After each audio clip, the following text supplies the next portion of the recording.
Yeah, there are just so many testimonies as we have these incredible Zambian leaders go out.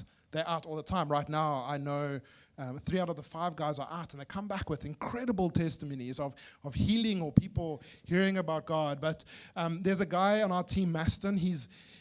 I love this guy. He's a bit of a shorter guy. You look at him and go, no, maybe church planting is for someone that's bigger or it's got a stature and pulls people in. But he's a soldier. He does whatever it takes. And the stories that come from him, he works in this area right up.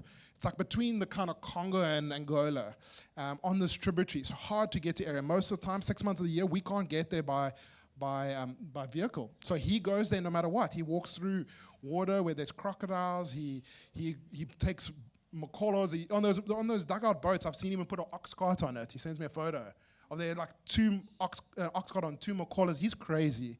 But he has the most incredible testimonies because of his faith and going out. And recently, they went up and so you go up the Zambezi, up the Lunguvungu, which goes towards Angola, and we started camping right on the edge of the river there.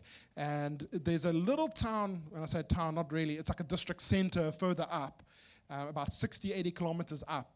But we started camping about halfway up there, about 40 kilometers up that river.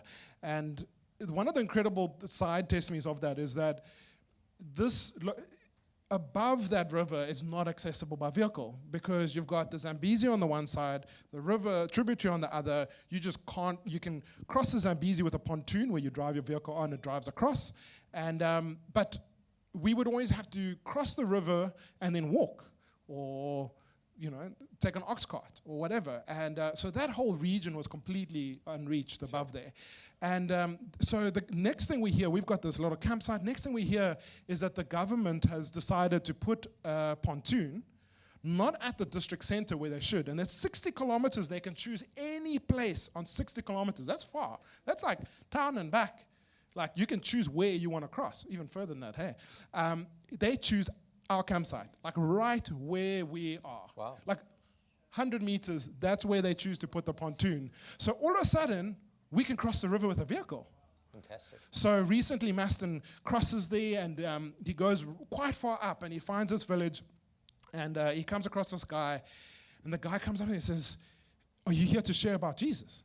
Right. So he's like, "Yeah." He's like, "I just had a dream about this guy. His name's Jesus. He said you're coming to tell me about him."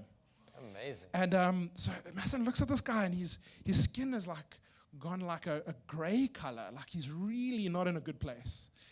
And he says, and the guy says, "No, please tell me." So they share the gospel to this guy, and he's like, I was waiting for you. These guys are, all the people that are sitting here, I called them together because I knew you were coming. Wow. And so they're waiting there. Anyways, this guy, his skin's not right. He's scratching. We don't know. We're not medical doctors, but he's got some serious skin problem. He's had it for the last 10, 20 years. They pray for him, and they leave because they have to go back to Mongu. And they come back a while later, and his skin is healed. Fantastic. There's a church in the area. They planted 2 more churches. Wonderful. It's such God really is doing something incredible. That's and we just amazing. get to be part of it. Yeah. It's so incredible. Like he's preparing the ground, and that's so common where we go into a community and we find that people are already waiting to hear about something.